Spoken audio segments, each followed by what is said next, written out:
Holy fucking cannoli. I've never seen anything so long and so fucking boring in my entire fucking life. Holy shit. Let's just start off here. Start off with CM Punk in the ring with AJ. Apologizing to her.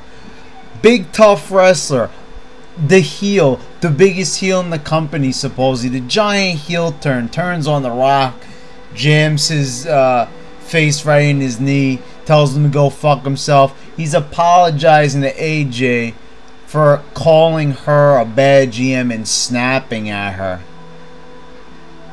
Cena comes out and says, "You're not being nice. You gotta earn respect, Cena.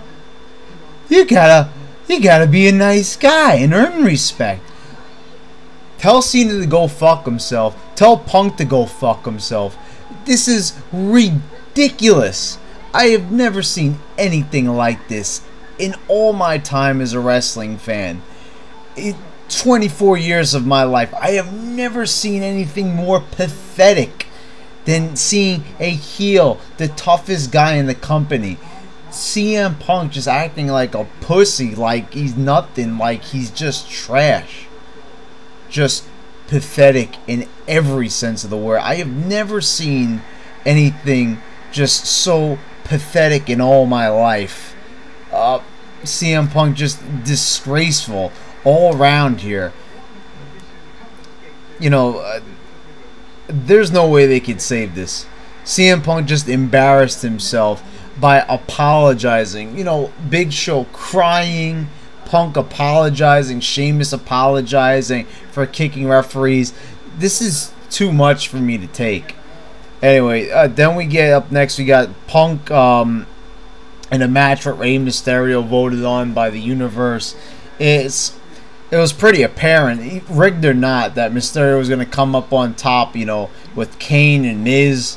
No one's going to vote for the heel, and Mysterio's more popular than Kane. Anyway, this match was fucking garbage. Just a little short match. I mean, Mysterio comes back. He's supposed to be a big star. He loses clean to Punk. You know, like, there was an okay counter in there with Mysterio coming off the top and going into Punk's knees, but really, like, what's the point? He's supposed to be a main eventer and he looks like a weakling. Then up next we've got Alberto Del Rio pisses off AJ in the back, calls her crazy, and ends up in a match with Christian. He takes tips from Eddie Guerrero, obviously. Maybe the spirit of Eddie Guerrero came down and gave Del Rio a tip to use his boot to win the match.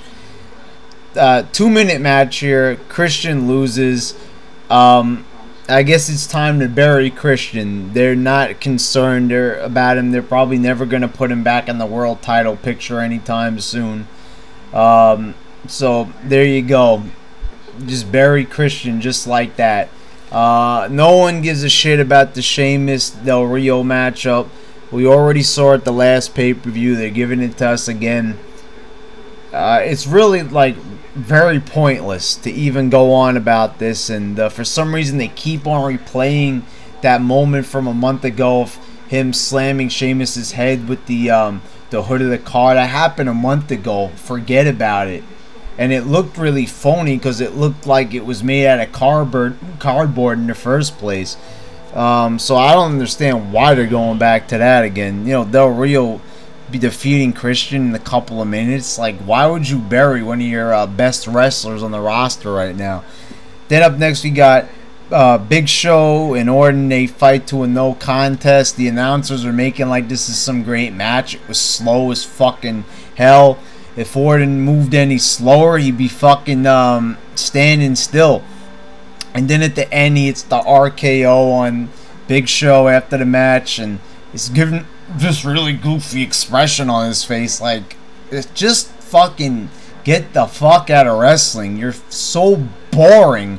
What a disaster. Then up next, you got Ryback defeating Hawkins and Rex. We already saw this match at Money in the Bank. I thought he was in the feud with Jinder Mahal. Now he's back to this again. What the fuck are they doing? You know, there used to be Goldberg chants. Now there was dead silence in the crowd. They've completely abandoned Ryback because now he's too boring even to make fun of. Then we got Primo and Epico defeating the Primetime Players, and you know, this was I couldn't believe what AEW said during the matchup. He said that Titus O'Neil's offense looked like the Colorado shooting. It was just as brutal as that, and I gotcha. He didn't say that. He said something.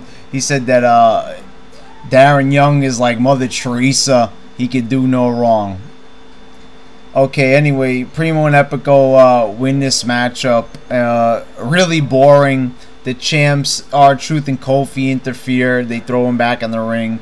It's just a really boring-ass match with nothing going on. Outside the interference, there's nothing going on in the match. Then Kelly comes back out of nowhere. And she defeats Eve. Does anybody care? Kelly looked okay in this match, didn't botch anything, but it's really like, who fucking cares about the Divas anymore? They're not even wearing any revealing outfits. Give us a reason to care.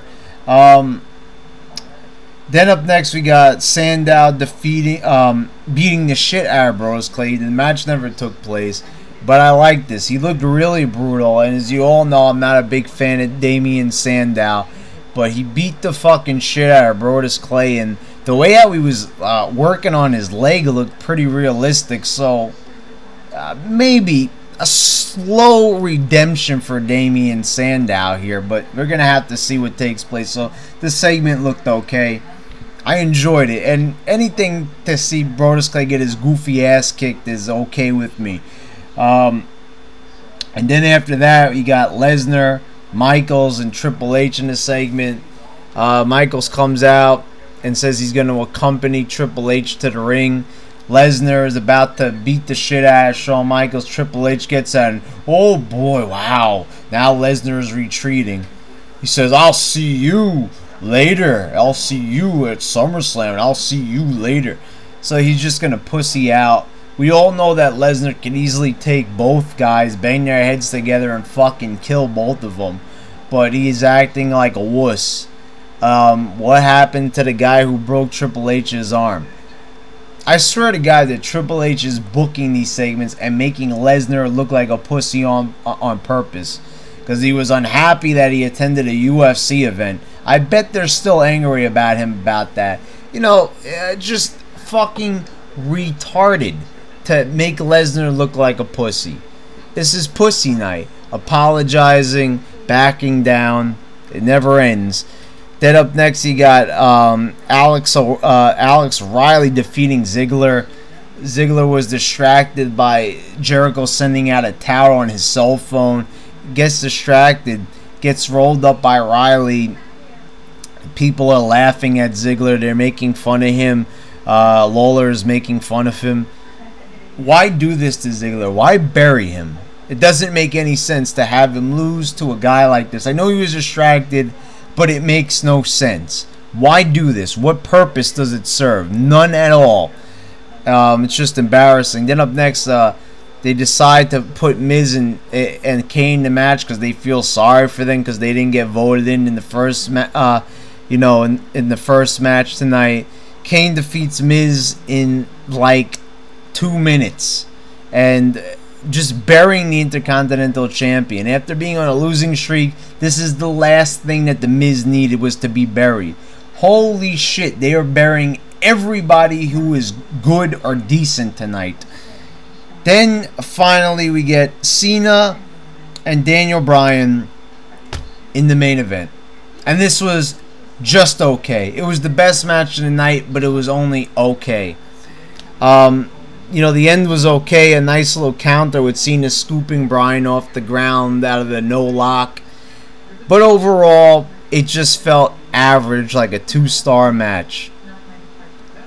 Overall, This Raw was a fucking piece of garbage. 3 hours of just... I don't even fucking know what this was supposed to be. A lot of matches, but all the matches were just fucking garbage, and the main event was just okay. I see no fucking point. It's almost like Raw has gotten worse that they added an hour to it. You know, again, there was recaps, but they calmed down the recaps and they added more matches, but that didn't help it at all. It just sucked all around.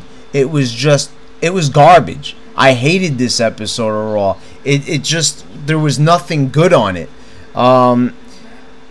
You know, I really saw no point in having an extra hour tonight. This was just a fucking bore fest. They buried people, make people look foolish on here that were worth a damn, and had people win that aren't worth a damn. What are they thinking? Who writes this shit? Is there like a office full of chimpanzees typing away on computers? What are they doing? What are they thinking? What's going on inside those pea-sized brains of the WWE brain trust? I mean, Jesus fucking Christ, get a fucking clue.